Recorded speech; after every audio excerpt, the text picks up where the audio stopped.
Hello, everybody. This is Tito Bort here again. We are back with what used to be called our SDR Superstar Series and is now expanding to be a little bit of a broader program where we are going to have anybody and everybody who makes a big influence in the go-to-market strategy. This might encompass people that are a little bit more on the marketing side, a little bit more on the enablement side, sales ops, or even sales reps that are really influencing the outbound motion that creates revenue for companies, trying to build that predictable revenue machine.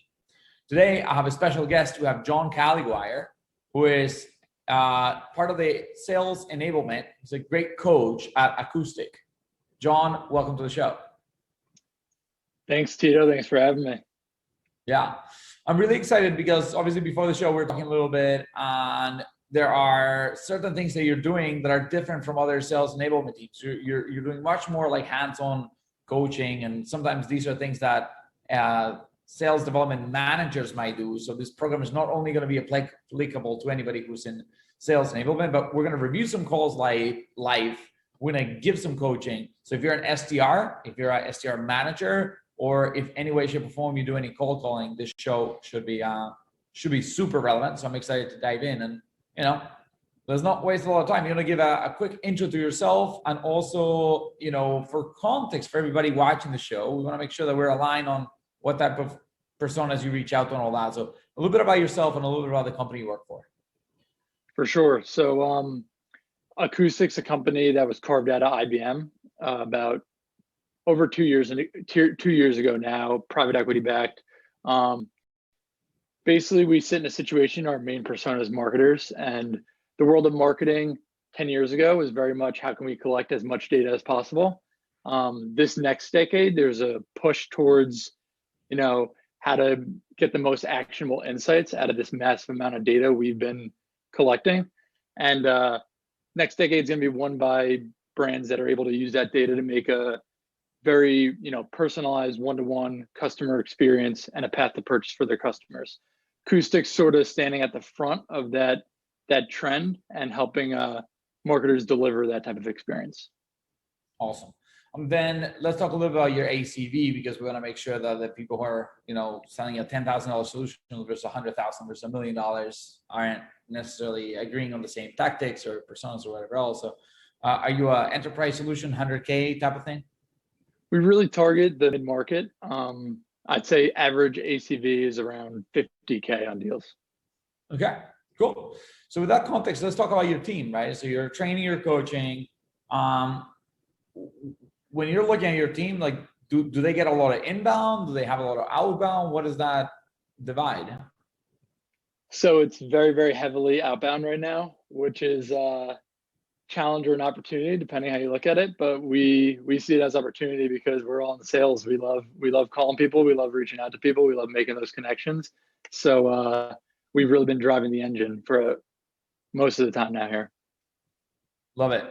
And then you were talking about how you've come and improved the onboarding process, helping people ramp faster, helping them go above and beyond the quota, so on and so forth. So let's talk a little bit about your secret sauce. Like what have you built? How is it impacting the reps? And we're going to dive deeper in a second. For sure. I think, the one thing we do a little bit differently is there's a lot of sales theory out there, and sales theory is great, but our perspective is it's kind of simple, and the best sales reps understand the theory pretty quickly.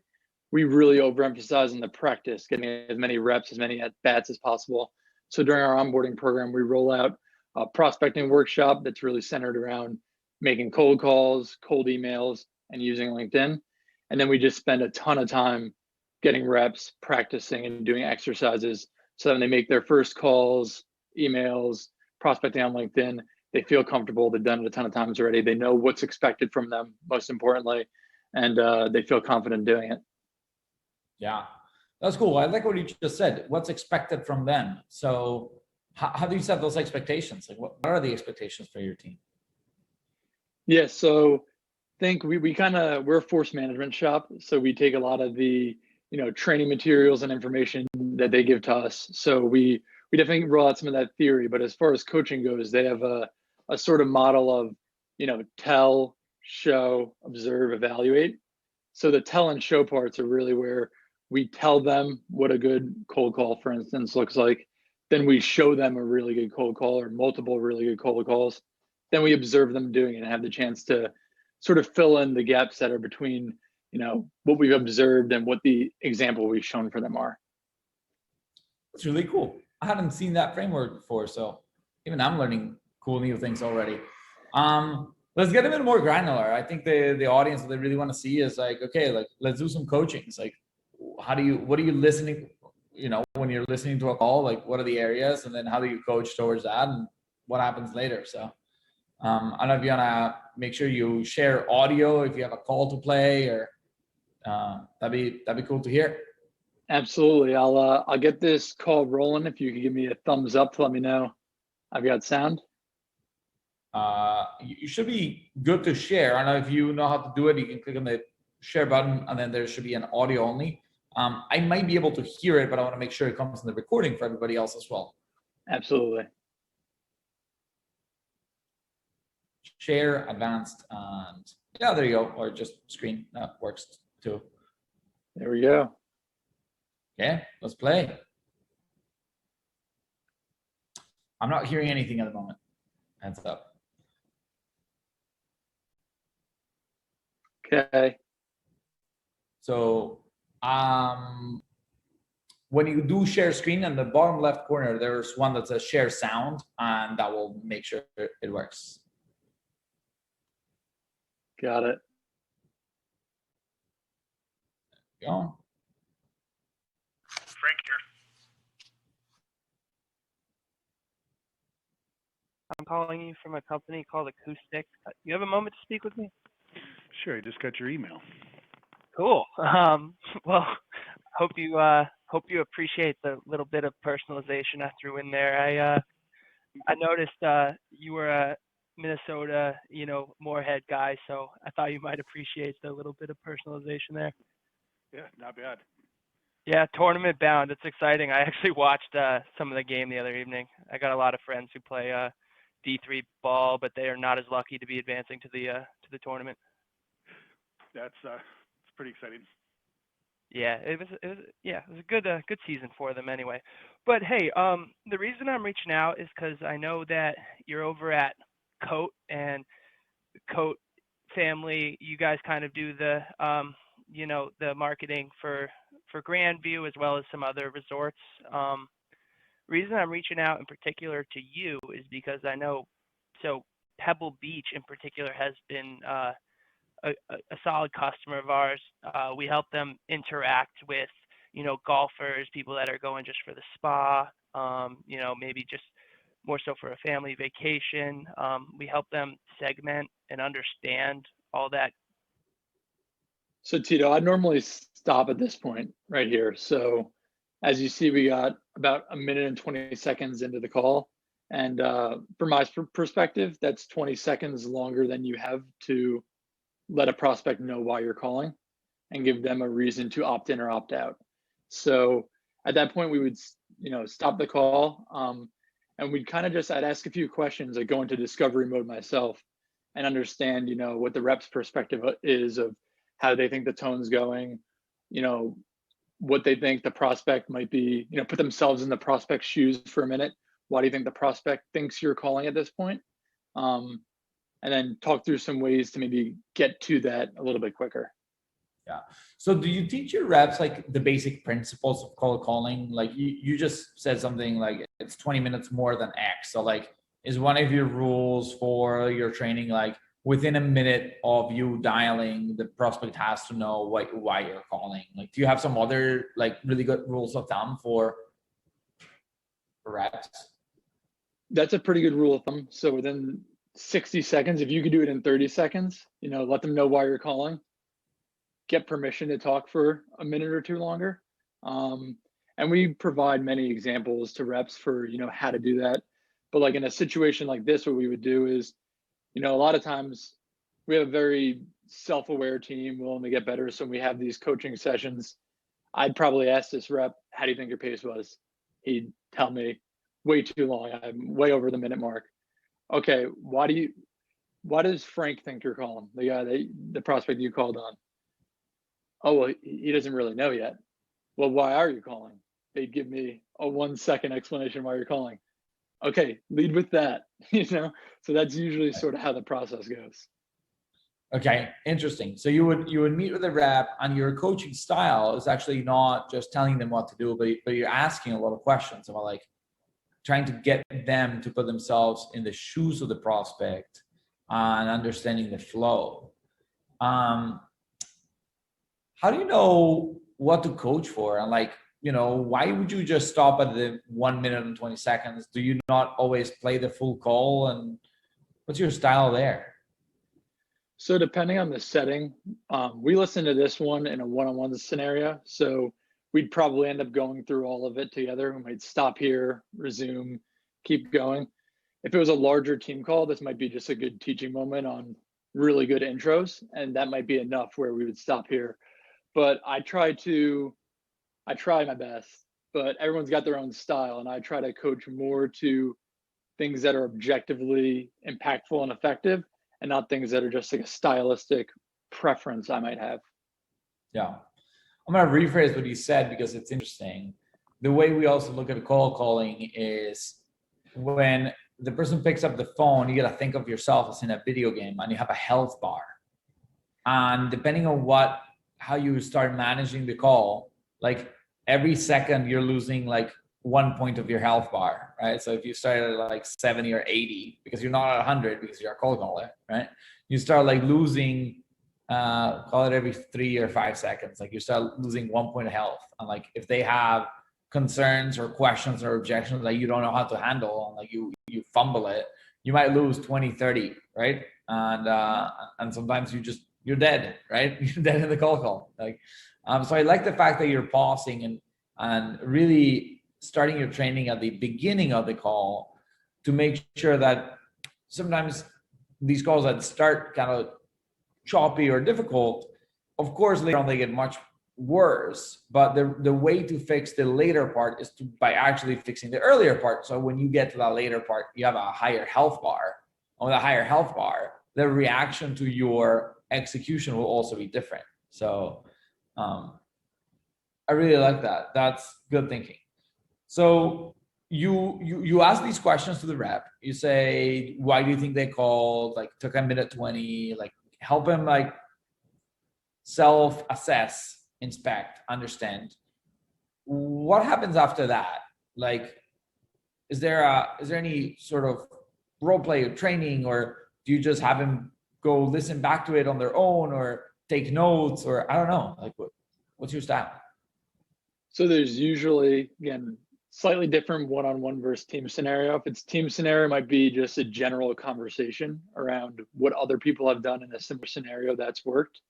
One-on-one scenario, we're going to role play it. I'm going to jump into the prospect's shoes. All right, do it again. Now we just talked through how you'd want to do it, and they do it again with me. And then probably an action item, like fast follow on that is, now go make your dials this afternoon.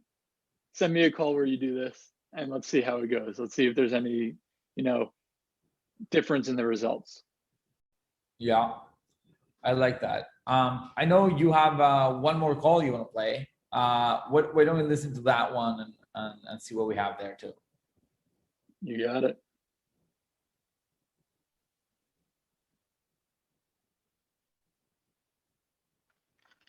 Hello? Hey, Bill. This is Sean from Acoustic. Do you have a moment for me? I'm about to go into a meeting. What's up? Hey, Bill. Just only ask for a minute or two here. I'm calling you from a company called Acoustic. We partner with a ton of Blue Cross Blue Shields across the country. I was just hoping for a moment of your time to share, how other Blue Cross Blue Shields and other insurers leverage our marketing cloud platform, and if it's of any interest, perhaps setting up 15 minutes to do a deeper dive, if that's fair. I could probably do something in a couple weeks. Yeah, that'd be great. Just to kind of give you some context as to why you'd actually want to schedule something with us. We help Blue Cross Blue Shields across the country, also like Travelers and Texas Mutual. Basically, we help them consolidate customer data and reach out to people in a more personalized way, helping them streamline workflows and then just, again, increasing engagement through personalization. Is that something you'd be interested in, reconnecting on? Yeah, I mean, maybe I'm. It'd be interesting to see what other folks are doing. Our budgets are kind of set for the year, so I'm not sure what wiggle room or leeway we have. But I could certainly grab a few minutes to get an idea of how it might benefit us. And if my group's not the right group, I can put you in touch with the folks that are. Yeah, that absolutely sounds fair with me. Hey, do you happen to have your calendar up right now so we? So the rest after this is just scheduling. So this is the same rep from the previous call, but I like to play this one afterwards. One, because he sent this a week after we had our conversation about the last one. He got to it way faster. Within 40 seconds, not only was he telling him why he called, but he was also getting agreement to meet in a few weeks. What I really like on top of that is I call it like the open net scenario. Sometimes when you do get inbound, or sometimes when somebody right away just kind of says, yeah, sure thing, I'll meet with you. We lose our fundamentals in our form, like the open net scenario, and we miss just because we think no one's in the goal. It's a free shot. I think Sean did a really good job of making sure he made that meeting a little stickier, got a little bit more information, and it just kind of helped the odds that prospect actually joins that meeting that he set up.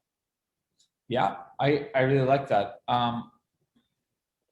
I think about it in a very similar way. Actually, we call that gap, and I'm a fan of Keenan and his book Gap Selling. He puts on paper a lot of the things that I've been coaching for years. I just haven't written my own book yet. But what happened with the rep is he said, we want to show you other Blue Cross, Blue Shield, blah, blah, blah. And the prospect was just like, yeah, sounds good. Like, I'm always up for learning something that other, locations are doing. For the audience, I assume Blue Cross Blue Shield works kind of like independently on every state because of the rules and regulations or whatever else. But as you said, like, there's not a lot of meat in the bone. If you were to ask the prospect at that point, like, why are you excited about this meeting? The prospect would be like, I don't know. And if you're like, what are you gonna learn? The only thing you'd say is like something about marketing from other Blue Cross Blue Shield. So as you say, sometimes you schedule it for the next week for a Tuesday afternoon. Tuesday gets there, they look at their day, they're like, holy cow, I'm packed. I need to free up some time. And when they look at what's in the calendar, they're like, what is this thing from Acoustic? I'm not going to join that. And then you're dead, right? So like really building the value and explaining. I like that. Tell me about what happens next. Like, so he schedules a meeting. How do you think about your calendar invites? Is there a very set agenda? Like, is it like you're going to tell us? Is it like we're going to bant the hell out of you? Like, let's talk about your budget first or whatever? Or like, how do you run these calls later on? So the next call will be like, ideally gathering as much information as we can. Of course, they have things they want to get out of that meeting too. So we set the parts of the agenda. We want to know. We want to understand more about your role, current state, like how most people we're selling to already have some technology that they're doing what we offer. It's just the potential to do it a little bit different or a little bit better. So understand how they're doing that today. But from their perspective, a lot of times they want to understand a little bit about who we even are. So a lot of times that conversation is sort of driven around a deck, which we very keen around the terms. It's a discussion deck, not a pitch deck, because we're not pitching on that call, but just a discussion about industry trends and why we exist in the first place, and if some of these trends are being noticed at their company. I really like that. That's cool stuff. Okay, so John, I'm going to give you two options. Option number one, we can start wrapping this up. It's been a short show so far. We can talk a little bit about the tools and how do they get accounts and cold calling scripts and email templates. Or I can play one call from my team and try to get your thoughts on it. Are you up for a challenge? Easy money, Tito. Let's do option 2. Okay, this is completely improvising for everybody who's listening. So we're gonna try to see what we get. I'm gonna try to play a call that's not too long. Let me pick one first, and I'll share a screen and share screen, and by default I should share audio. I'm gonna play a purposefully short call, but I want to hear your thoughts as if I was the rep. So imagine this is me calling, like we're listening to it during training now.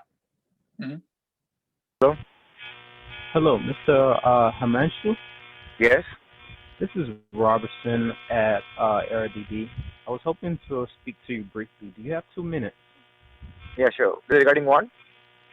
You might have heard of Era because we've built Influx DB. We're hosting some brief screen shares on how companies like Priceline and Roblox have enabled their engineers to be more productive by finding a better way to search and store. I can hardly hear you, by the way.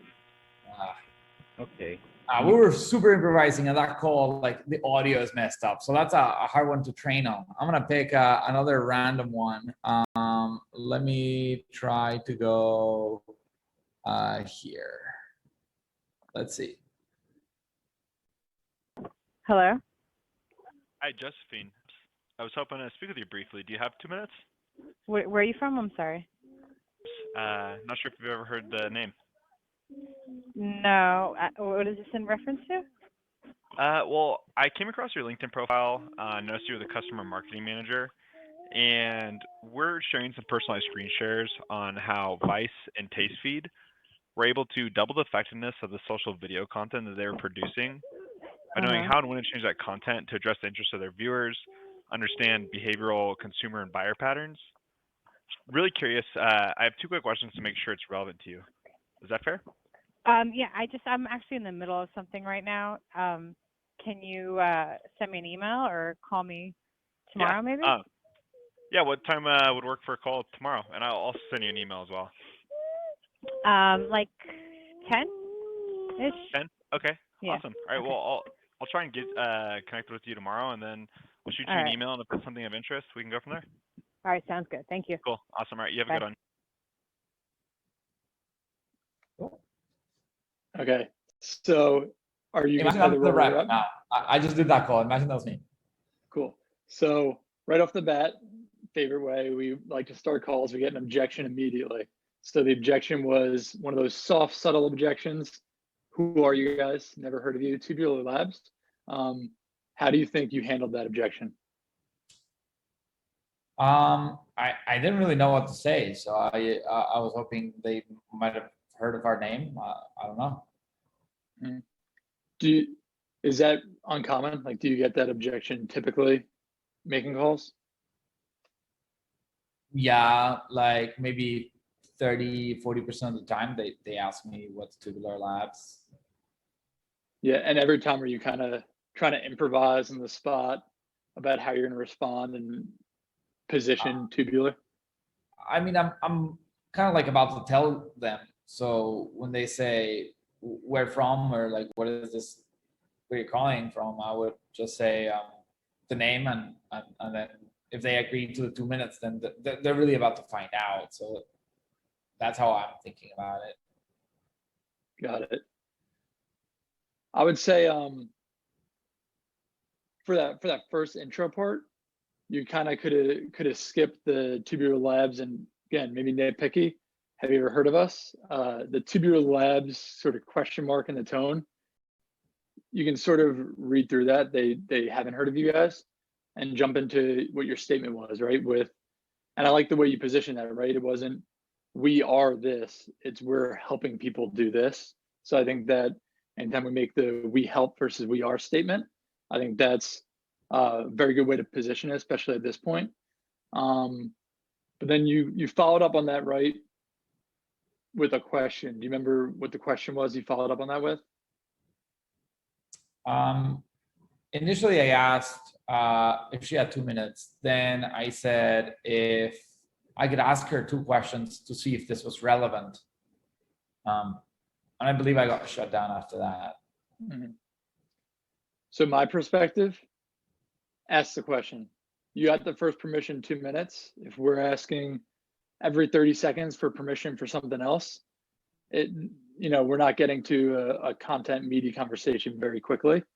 You just said 3 things your company helps other companies do. So why not toss it back on her? We help do any one of these 3 things. Any of these, initiatives resonate with you? Or which of these resonates with you the most? Right. Okay, cool. I like that. Yeah, thanks for the coaching. Almost thought the role play. That's cool. That's cool. I know I'm putting you on the spot. Like you don't even know what this product is or anything, but I think you identified some cool areas. So like for the audience that's listening to this, right? How can we help managers or sales enablement people become better coaches? Like, how do you know to train me on that? Is it just innate superpowers from John Caliguire and like we just need to clone you, or how do I get good at this? No, I think it's kind of the opposite. Honestly, it's there is an element of really understanding your sales cycle and understanding what's worked. That takes a little bit of listening to a large quantity of calls and whatnot. I think it comes back to when we said that coaching model of telling them what to do, showing them what to do. When you and leadership are very clear about what's expected from people, anytime it kind of veers off that ideal example, you can quickly recognize where it's veered off that example. So even going through that call, another thing I noticed is something we're pretty keen on is if someone asks for an email, get more information so you're not just sending any email. There's just one more question you're allowed to ask now is, great, totally, I'll send it right after we drop, just to make sure it's relevant. Out of what we talked about so far, what's most interesting to you, so I can make sure I send you something that's personal for you. Those little things can just become like knee-jerk reactions when you begin to practice it. Yeah, I like that. Well, cool stuff, John. This was awesome training. Let's start wrapping it up. I want to ask a few questions about like the tools of the company. What do you guys use? Like, what enables you to do this coaching? When you were playing, I saw some of these were just maybe Twilio links, so that might be like whatever platform you guys are using to call. The second call you play though was maybe Chorus. So like, tell us more about these tools and how you guys utilize them. Yeah, so we use SalesLoft as a dialer. That was where we were recording calls. We just implemented Chorus, which I'm extremely excited about. And from an enablement perspective, it really makes my job a lot more efficient. So like even looking at calls, I could see before I've started to play it where reps had a really long monologue, or I could see moments in the opposite when all their bars are very thin and the prospects bars are very large. We can start, creating playlists around, like we said, we're talking about showing them the example of what's really good. We can really create these little snippets around, this is a playlist of really good intros. This is a playlist of handling this objection really well. This is a good playlist on closing for the next meeting or for using a proof point. So I'm really jazzed about the prospect of really getting up to speed with that. We just implemented it about a month ago. That's awesome.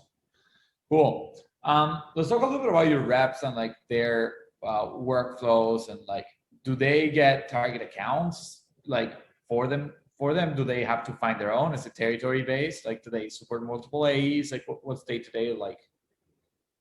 So they get target accounts. There's some opportunity for them to identify other accounts that are within the ICP and load them into CRM. But predominantly, we're really trying to hone in on exactly the right people and have that work done from sales ops, enablement, and sales leadership.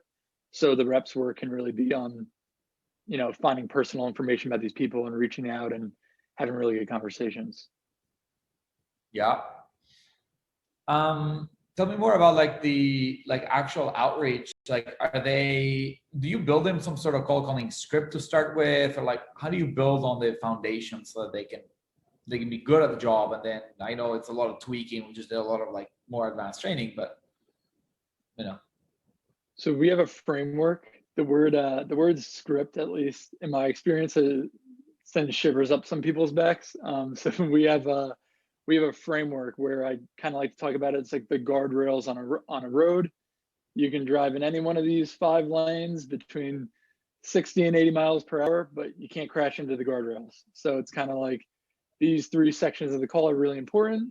These are the 3 things you're trying to accomplish in those calls. This is one example of how that might look.